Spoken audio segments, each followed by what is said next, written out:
Live from Capitol Hill in our nation's capital, Washington, D.C. It's Wednesday, the 26th of February, the year of our Lord 2020.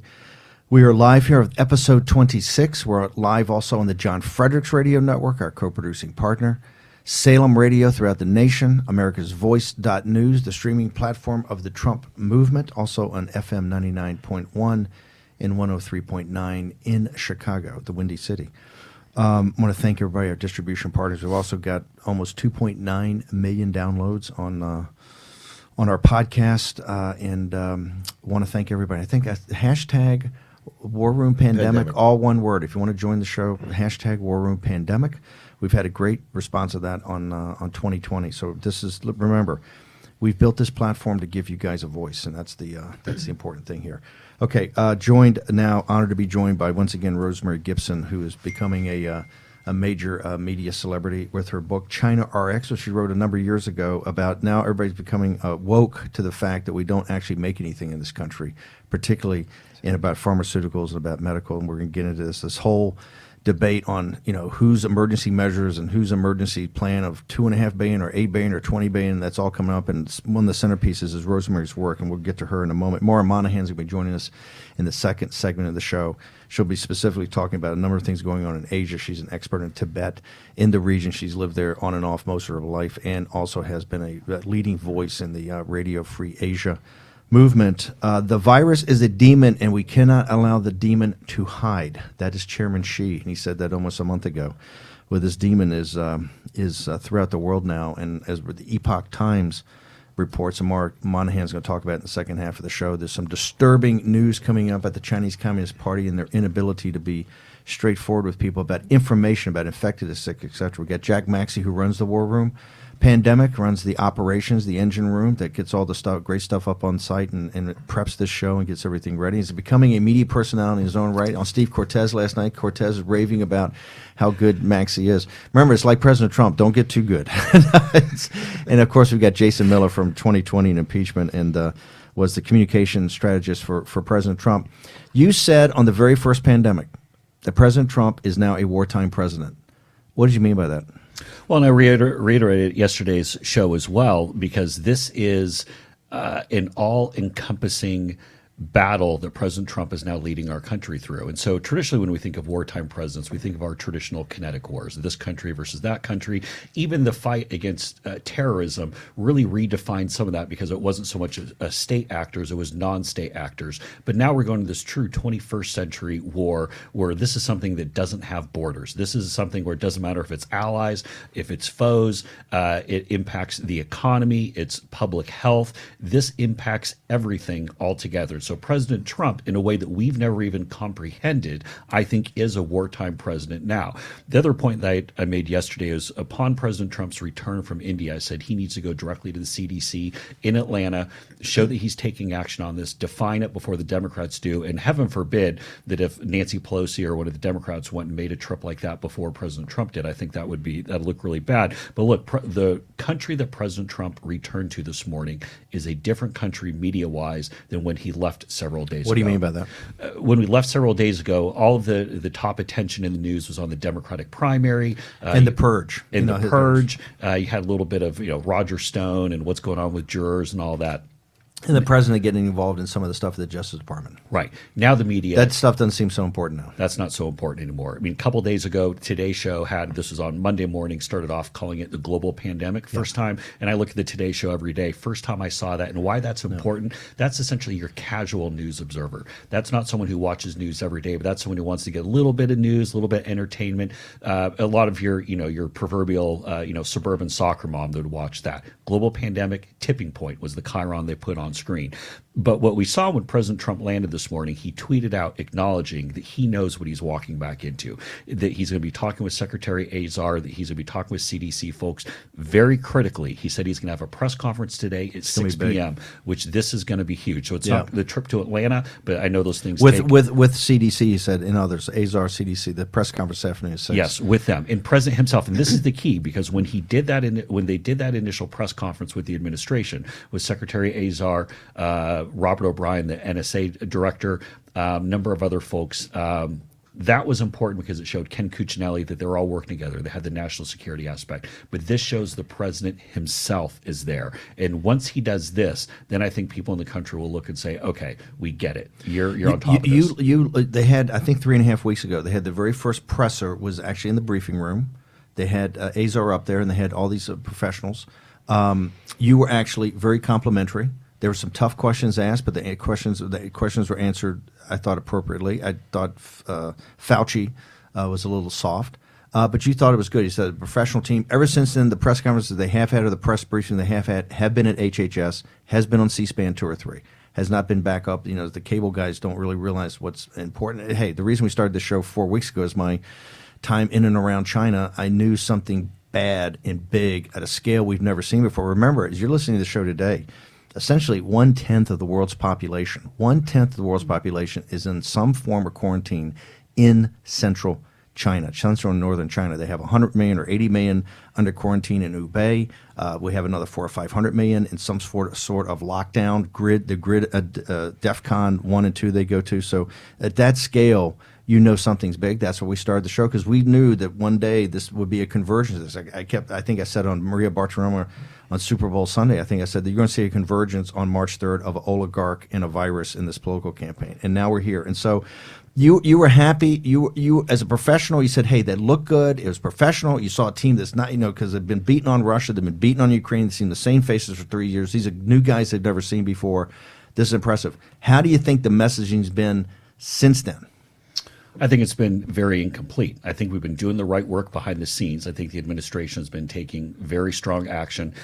Look, I mean, there were some grumbles that President Trump went too strong with some of the, essentially the border closing or the flight stoppage to some of these places. I mean, look, we hadn't quarantined Americans in 50 years, but now, we're seeing them actually being quarantined. So much so it's becoming kind of a NIMBY and not in my backyard type issue of, don't bring all those, Well, you saw down in, you're from Southern, you spent time in Southern California. I think it was Costa Mesa City Council, Newport Beach is saying, hey, we don't want the quarantine guys at military bases. You're seeing this start to come up or start to rear its head already, right? The local politics. Remember, as our co-host and our wingman here, Dr. Stephen Hatfield, says, all this public health service thing eventually gets down to the deck plates. It's all local in nature, and that's going to you're going to get in a democracy where you have First Amendment rights and things like that. This is all going to come to the forefront. You have these localities that are very sensitive to all these topics. Right, but this now has to be President Trump delivering these messages, and the reason why I say that is I'll take you back to the campaign when once there was one of our daily controversies or blow-ups or whatever we were doing, and I had a statement ready to go, and I was like, Mr. Trump, I want to go and get this signed off on. We'll put this out.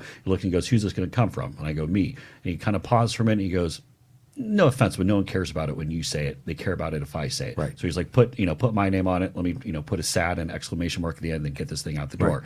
Right. That's the thing. People need to hear from the president, because while he's been gone, you had this CDC warning that went out. Right. You had San Francisco declaring a state of emergency. The only thing people saw from that was the headline. They didn't kind of dive into it. But when you see a city like that say it, but then you have a U.S. service member, you have Korean airline attendant who is just in L.A. This is, you see the news. The news has changed since President Trump left. You've got to get ahead of it. And so now this has to be him showing a steady hand, showing the leadership, articulating what his administration is doing behind the scenes to keep us safe. And this is the critical point. I just got to be just very honest on this point here. This is a national security issue. This is not everybody has the flu. Right. This is our country, our safety, our livelihoods are under attack by this foreign virus. This health security is a national security issue. This is the kind of the potential wars of the 21st century. You have to address it like that. Okay, I want to go to, because I'm going to get Rosemary into the details of this, and she's the expert and really has brought this up to America's attention.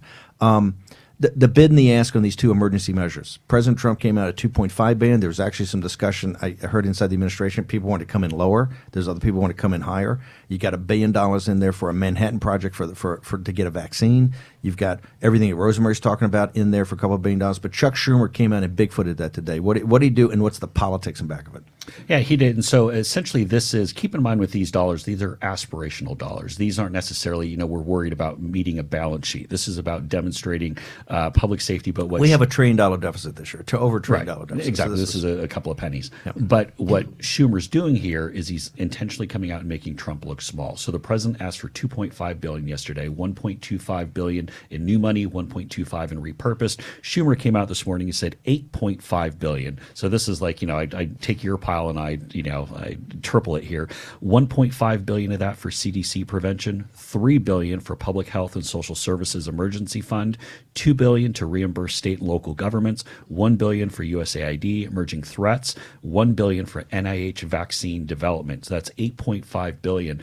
And this is why I said yesterday, do the CDC visit and then come out, have the roundtable with the pharma CEOs, get some of the smart people, get your Elon Musk, get your Tim Cook, get your just get. Yeah, I saw that yesterday. You want to bring in the best minds in the country. Just don't have to be the doctors. You want all those guys too, but you want other entrepreneurs, people who know how to move quickly. And Peter Navarro keeps calling it Trump time, which is I wanted it done yesterday. I don't want to have a meeting. I want to get stuff done. He's very action oriented. He's not a guy who wants to have a lot of meetings. Bang, bang, bang, bang. Yes, I want the president to sit down. Patrick Soon-Chong, just people who are like the big brains, the brainiacs, people like the 400 IQ. I want them to sit down in a room, president walk out and say, I just got together with the 10 most smartest people in the entire country, and heck, even in the world, bring a couple of international folks and say, everyone knows this is their top item. Before I go to Jack and to Rosemary, one thing it's confusing. It was on CNBC this morning. This situation with the CDC and the testing.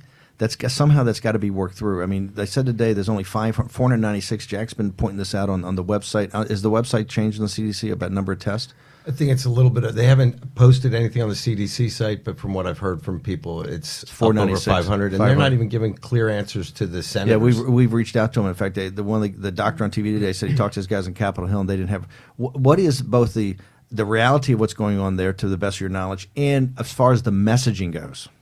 Well, and part of this is the reason why I think they're doing the press conference at 6 p.m. I mean, a press conference they're going to take. And he specifically said the CDC is going to be there. Specifically said the CDC. So those folks are going to be on the spot. They're going to have real answers. Azar is going to have real answers. I think this is smart. Sometimes you walk into things, you're like, man, is this the right time? On something like this, the only way to calm public concern. And look, where does that public concern come from? It comes from the media. Until you have the media feeling like they're getting their questions answered, then public concern is only going to ratchet up exponentially every single newscast, every single story that comes out. I think this is smart for them to do. They got to have some answers. Anything else? You've taken time. I know you had other stuff too. Anything else we're to go through this before I turn to the experts? No, but we saw last night in the Democratic debate that some of the candidates brought up, and I think this is an important point because some of what Schumer's doing here is clearly to troll President Trump and try to get political advantage. But here's the important point. Last night in the Democratic debate, none of the Democrats, even Mike Bloomberg, who's run New York City, which is the third largest government, and he's put $300 million in the Johns Hopkins in the global health. I mean, he knows his issue. He knows his issue. No one on that stage had any insight or any genius ideas to go. I thought this was a massive missed opportunity for Mike Bloomberg. If he could have done something to separate himself from that pack last night by coming out and talking to this, but that shows you how concerned folks are about the coronavirus when even the quote unquote smartest Democrats out there are in the mumble tank and have no idea how. But here's one thing I think, Schumer, I think people are going to very quickly. The country wants this sorted. They don't want partisan politics to play a role here. This, when we say a wartime president, this is where it's about leadership. But the country wants to set all that set aside. It says, hey, we don't really have full information. There's all this. One of the reasons we started the show is we wanted to be a central thing to kind of get real information out there because it's so confusing. Number one, and Epoch Times will have this later. We'll have Maura Moynihan on here talking about it. Coming out of China, the reason I knew this was going to be a big story is the Chinese Communist Party is not going. It's like Chernobyl. They're not going to tell you what happened, and they're not going to tell you what. And this is going to spread with the globalization and the interlocking nature of supply chains. This is going to be a big deal. Now, I was telling Rosemary, I didn't know how big a deal just on something that's in front of us about medical consumables and drugs, et cetera, that it's even bigger than you think. But we knew information was going to be key, but also the American people are going to want to come together and say, hey, Tell me what the problem is. Tell me what we're going to have to do about it. I'm prepared to do that, but I don't want to hear a lot of bickering. So to that point, I think it's critical for the 6 p.m. press conference. If there's something that we don't know, and there are a lot of things that we just don't know, it's not just we don't know, it's nobody knows, because this is a global issue. And then the single most important takeaway from tonight is that President Trump and the folks in his administration make it clear that the U.S. will be the leaders in solving this problem. We didn't ask for it. We didn't cause it. We're going to solve the problem. That is what we have to demonstrate clearly and concisely tonight. I agree 100%. The counter narrative, you already see the media, the opposition party media, already bringing up the thing about the deprofessionalization of the administration, that, you're doing these purges. They're bringing that up. And why did you cut? Why did Bolton not have this thing? It's going to be all that noise. You've got the signal and the noise. The signal has to be American leadership. It's going to take American leadership here to help sort this out. Also, throughout a the world. great opportunity for Schumer and the Democratic Party to show that they can cooperate with the president for the benefit of the American nation, people. Fantastic, Jason. Thank you so much. Jason Miller, the co-host of 2020, is now going to be a new co-host of Every Day of Pandemic, because this is now merged into the reality of, and I keep telling people, hey, when they were talking about 2020, I said it's going to be a pre-pandemic and it's going to be a post-pandemic. Rosemary, I want to turn to you. Much of what we're talking about today, and much of what we're talking about these emergency budgets that are coming up, are really predicated around this thing called supply chain and what's going on. Explain to people, and I don't have the copy of your book here, but it's China RX. Go to Amazon, order it, and read it. It is a stunning expose of what's happened to this country, and really symbolic of what happened in this globalization project as really the ability to make things shipped overseas to lower costs for labor production areas, and everybody's asleep. Nobody really focuses on it. And it's one thing when it's about electronics, and there's one thing about your TVs, but all of a sudden you had this book, and now you've been on the show. People are still, I think it's the biggest episode we've ever had. It's most downloaded all the time. You come in and you're not Steve Bannon. Your hair's not on fire. You're not banging on the tables. You're very low key. But so much of what Schumer and the president's two measures are around what you've exposed. Walk us through where we stand, how we got there, and how these two emergency measures try to solve that. For the past 20 years, we've outsourced our manufacturing of the basic medicines and supplies you need in hospitals to care for people when they're sick, and especially if you have a certain percentage of the population that has coronavirus. And so here we have now the perfect storm of a country that is the producer of at least 80% of the core ingredients in our medicines. Production is shut down, transport routes are shut down, people not going to work, huge disease outbreak of enormous magnitude in that country. Meanwhile, it's breaking out across the world in at least 30 countries, including the United States. So where are we going to get our medicines from? We know for a fact that China has been nationalizing the supply of protective masks for healthcare workers What is and that? the public. Tell us what that means. The 3M, we know Yeah. Mike Bowen down in Texas. He's got the Kimberly-Clark line. He's got that revved up. It only makes a very small amount of masks. The big production's all in China. 3M people. McCarthy said the other night at some gathering, hey, 3M makes this. But when you say nationalize, they're saying, hey, anything that's produced even by American manufacturer stays in China. That's right. So China has these production facilities, and any product that's coming off the line or has come off the line, it's staying in China because we need it. We're not going to send it to the United States. We're not going to send it to Africa. We're not going to send it to Europe. And so where does that leave the rest of the world? I want to stay on this topic for a second. Just do the math. The math yesterday, they were talking about, and they got into it with Wolf and some guys that didn't really want on top of the figures. And this is another thing, Jason. When you go up to testify, it's game day. And I realize Wolf is DHS, but Kennedy is a Republican, and he plays that all shucks thing. He's an Oxford trained guy. This is a smart guy. Those questions I thought were pretty straightforward. And you can't spin it. If you don't know it, just say, hey, look, my guys are working on it and I'll get back to you. But you can't spin it here. You got to have the facts. Yeah, and something like public health or public safety or national security, it's not like you're going up there for the impeachment and the guys on one side of the room like you, the guys on the other side of the room hate you. And this is where everybody wants to know, because these representatives and senators have to go back They're home. going to be on the hook. They're on the hook. And they're saying, hey, Senator Kennedy, what the hell are we doing on this coronavirus thing? I'm freaked out. What about all the ships coming into New Orleans? What about... Well, Kennedy's also from Louisiana. Katrina is not, is in the back of his mind that, hey, Brownie, You can't, this is where you got to be very serious, very straightforward to the American people. The calculation they did is that that we need how many billion masks? They said that we need 300 million, but we have 30 currently. But this goes in the face of prior studies done by HHS that say that in a pandemic of this situation, we probably need as many as 25 billion You think, because the healthcare workers and people use the mask. We have a 325 million population, right? You're going to need multiple masks. The protocols are what? You can't use it for more than 4 hours, I think. And there are some healthcare organizations that are saying, how can we recycle these, sterilize them so we can use them again, because they're on allocation, meaning it's a nice word for rationing. Well, and to that point, I think part of what we need to do with this press conference at 6 p.m., what I hope the president and the team do, really put this in layman's terms for what's going on and what you have to do. Because look, I'm in here on some of the War Room pandemic shows, and literally, other than staying out of the War Room kitchen, which is basically like a walking coronavirus episode. We're working on a vaccine there, sir. Okay, that's what you say. Other than that, and then washing your hands, I will tell you, I'm not even sure what I need to avoid or do or proactive or reactive. And that's where I think most people are, is like, hey, what do I need to be careful of? I think one of the things that we really need to look at is even the World Health Organization is saying, look, 82% of the people who get this, it's the sniffles. Right. The rest of them may get sick, and 4% of those people may end up in the ICU. Now, it looks like the protocol going further, because I think we're going to have to look at what Italy is doing and what Japan is doing, is going to be stay at home unless you're having trouble breathing. Okay. That's our break music. It's War Room Pandemic. That was Jack Maxey. I've got Rosemary Gibson. We'll be joined by Maura Moynihan. I want to thank Jason Miller for the great strategic analysis and the communication analysis. We're going to be back with Jason tomorrow morning in Pandemic to discuss the press conference going on at 6 p.m. tonight. We'll have more of this second part of the show. Stephen K. Bannon, episode 28? 26? 26. Thank you. Episode 26. Return in a second.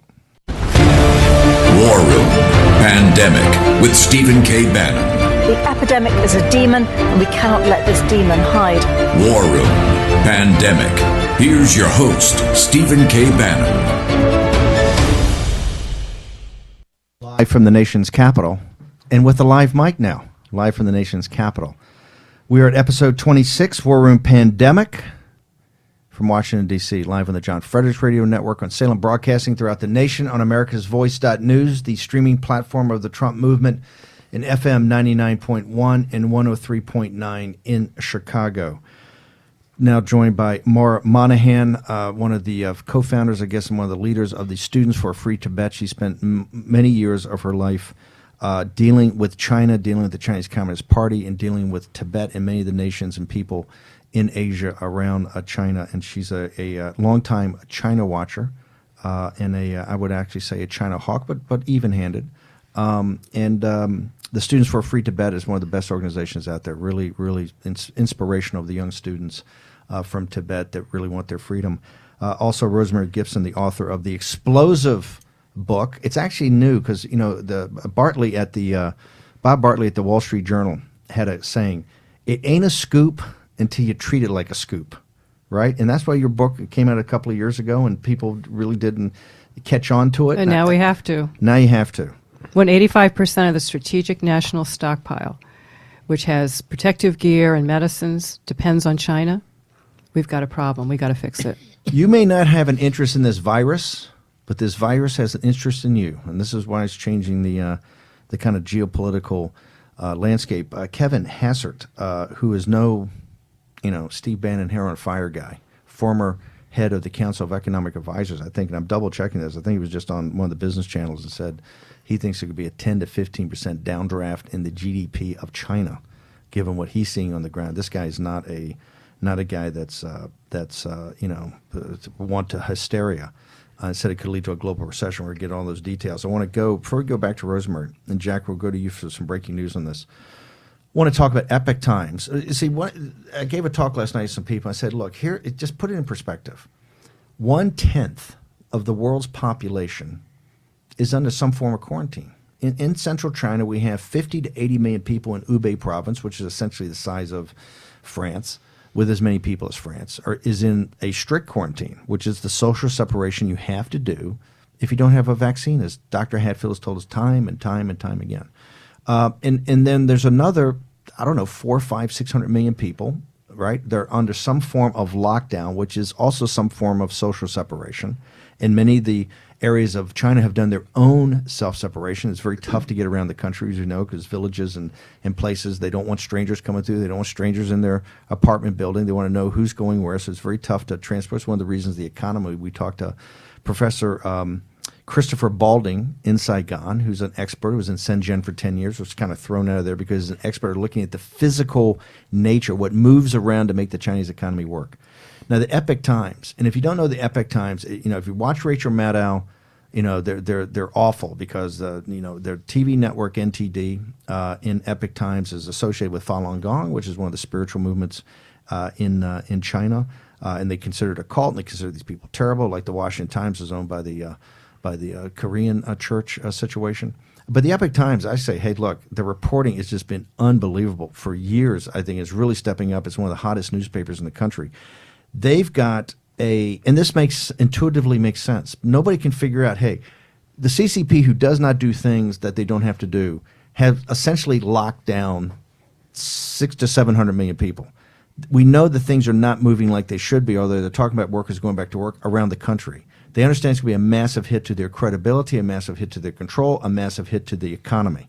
So they don't do this lightly. It just doesn't feel like 80,000 people infected and 2,200 dead, not given the scale and not seeing the reports we're seeing out of China every day where people can get through the firewall. Epoch Times is reporting today, Jack, that it's 52 times higher coming out of one province, and they're getting this from leaked documents. Well, what they're saying is basically every single day that they reported the numbers from this one province, they did not match the real numbers. They're trying to maintain a narrative. So one day they might have had, it was out of whack by 52 times. One day it was out of whack by 1.8 times.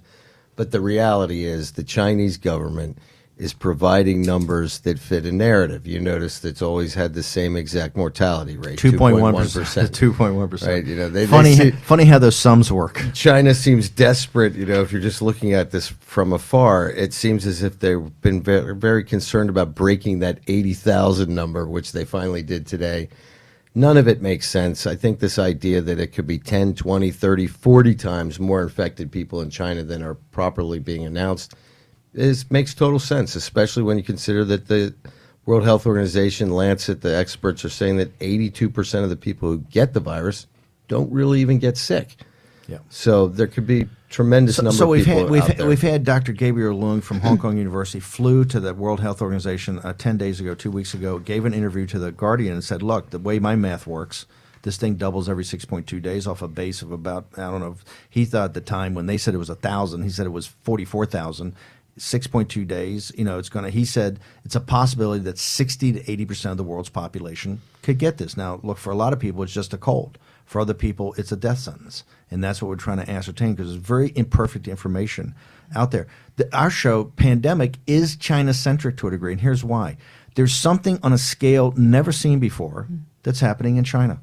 And also because the globalization project, it's now the whole world's economy is out there. But what Dr. Hatfield said about these pandemics and these viruses, you had the Justinian one that destroyed the Roman Empire in the year 400 or 500. You had the bubonic plague in 1300. You had the Spanish flu that came from Haskell, Kansas, that killed 50 to 100 million people after World War I.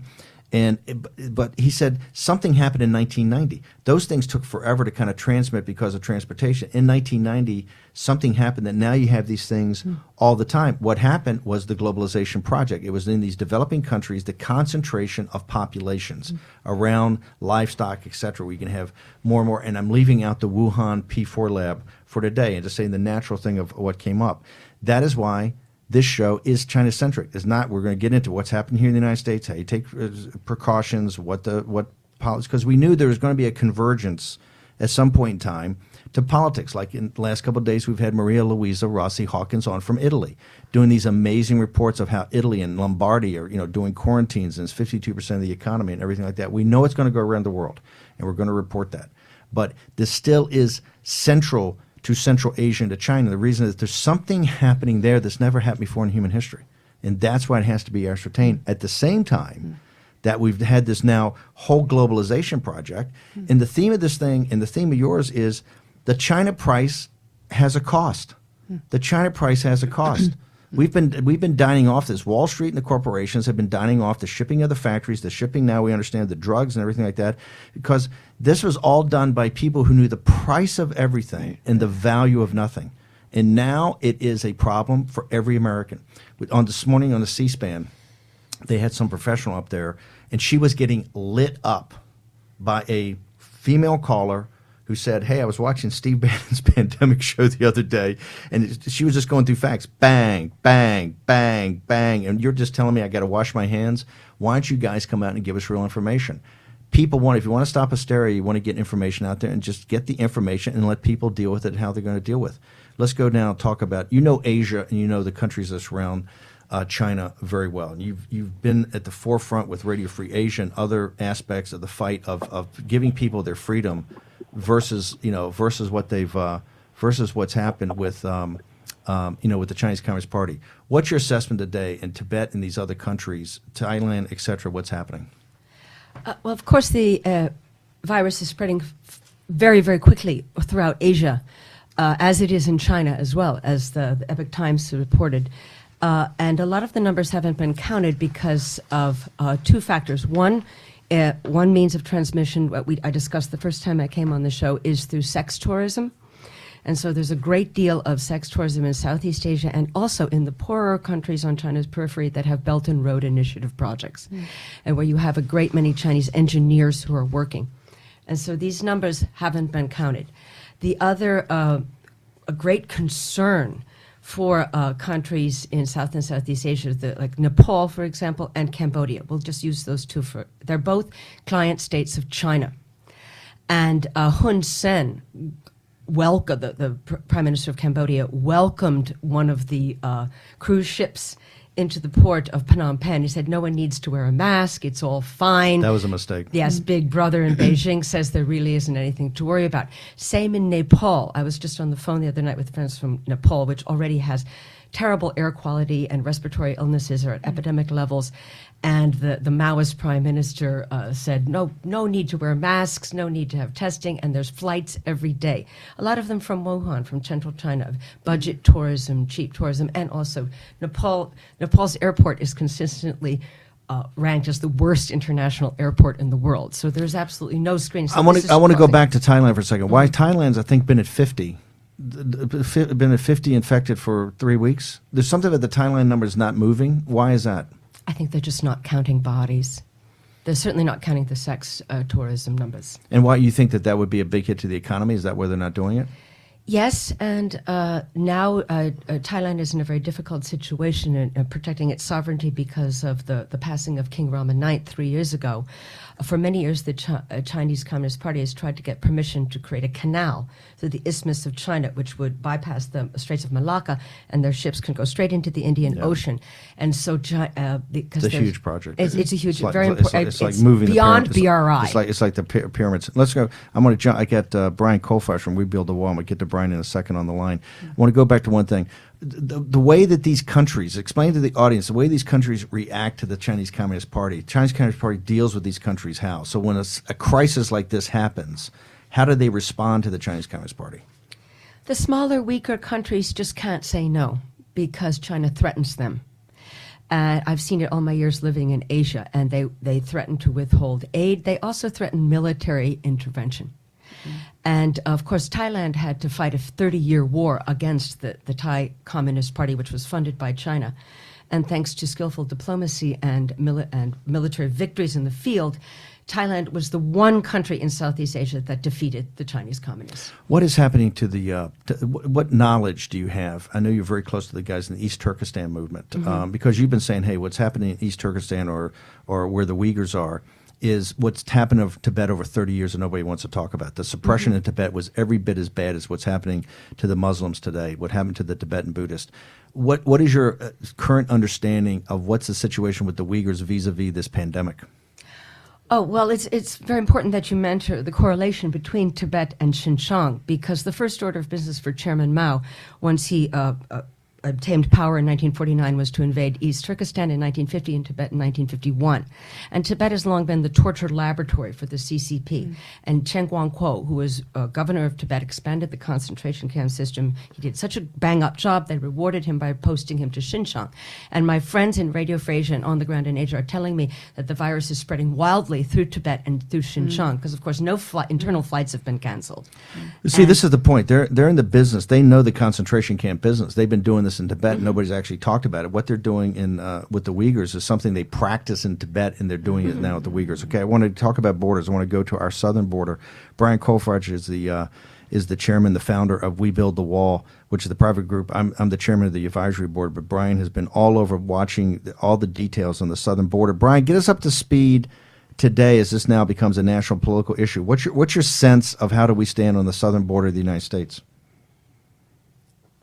Stand right now is we're not prepared for what's going on, and we heard on February 10th there's 3 Chinese nationals who had flu-like symptoms who came to the United States. The Border Patrol reacted properly, put them in quarantine. Luckily, they didn't have coronavirus, but other agents on the ground have been talking to me for the last month and have been raising the flag and sending me pictures of Chinese nationals and just individuals from Asia in general who are coming across, and they think it's a grave concern to our national security and what's going to be going on with the coronavirus into the future. And we're not prepared at our southern border, and that's where we're at today. Remember, this is not about the Chinese people. The Chinese people are among the most decent, hardworking people on earth. They're right. a victim of the Communist Party as anybody. But the issue gets to be what's the Border Patrol telling you? What are they saying that they're telling people up the chain of command? I mean, this is clearly not getting to Washington, I can tell you. That's why I wanted to have you on today. Just the videos you're sending me and the comments from people.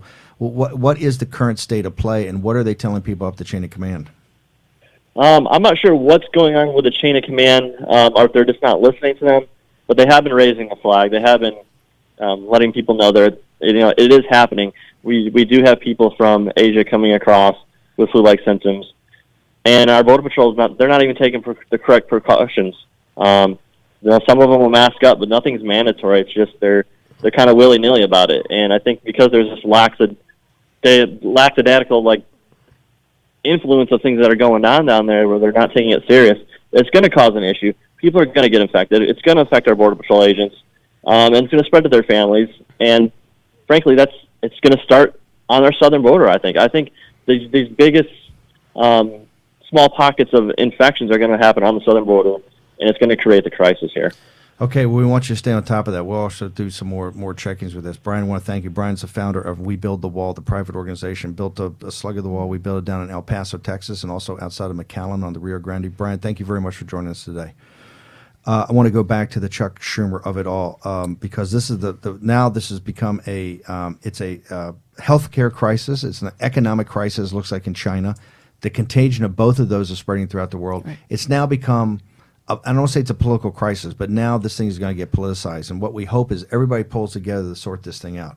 But you can already see the bickering and the finger pointing and everything like that. Let's go back to walk people through specifically, where do we stand today in your mind with the ability of, where do we stand with like the APIs? Where do we stand with the drugs? Where do we stand with actually the fundamentals? And what do you think these packages, both President Trump's and Schumer's, and I know you don't know all the details, what does it mean for changing that for the American people today? Well, here's the situation. If, unfortunately, only a small percentage of people that have coronavirus end up in the hospital, they're really sick patients. And so some of them will have to be on ventilators to help them breathe because their lungs are in trouble. And so there are medicines for that. There's medicines to treat infections like sepsis, medicines to treat shock. And the core chemicals needed to make those basic generic medicines, 90% of them come from China. And we already have had a backlog of drug shortages in the United States way before coronavirus. We've been having these shortages for 20 years and nobody's ever fixed it. So you overlay that now with coronavirus and it's a really challenging situation. And why is this? Because we've outsourced it all. When we say we outsourced it, how did it actually get outsourced? It became outsourced for a couple reasons. One, generic drugs, we wanted to find a cheaper way to make them, so production went east. But the big event was when we opened up trade with China, took off the tariffs, most favored nation, WTO, And that's when we saw the onslaught. We saw the onslaught of losing our last penicillin plant, losing our aspirin plant, last one, losing our vitamins. You're saying we can't make penicillin, we can't make aspirin, we can't make vitamin C in the United States of America. And we cannot make the other generic antibiotics, the stuff you give your kids for ear infections, for strep throat, for pneumonia, for life-threatening sepsis. We cannot make them here in the United States. And you don't start up production really quickly for a lot of this. It takes time. They said that they're talking about now, it's trending on Twitter about a czar. The White House may put a czar in charge of this whole thing, the coronavirus. If you were the czar of the medical part, you were sub-czar, what are the 3 action steps you would advise the president and Leader Schumer, right, or the head of the Democrats in the Senate? What would you tell both of them bipartisan? What would be the 2 or 3 action steps that you feel must be done today? 1, start production here in the United States using advanced manufacturing and other batch processing to begin to bring some of this medicine making back home for now and for the next coronavirus or whatever it is, so we don't run into When you this say again. start production, do we have the skill set here of people that can do this? When you say start production, they need capital. They need capital, we need organization, and it takes time to start this up, and it isn't going to happen overnight, but we've got to start somewhere. And also, this would be a boon for the rest of the world. You know, the Chuck Schumer thing has $1 billion for USAID. Well, I'm getting things on Twitter saying from countries in Africa and elsewhere saying, well, what is this going to mean for us and our medicines? Are we just not going to get them because China's keeping the medicines for their own population, which is understandable. Any country would probably do that for their own people. But this is China's leadership. Are they going to support the world or just let the world fall apart? What's number 1? Start production is number 1. Well, What's the number first 2? one is absolutely start production and do it around the country. Second, build a workforce so we continue to have the capability to make the things that are essential for our healthcare system function. This is not just for coronavirus. This is for the functioning of our healthcare system.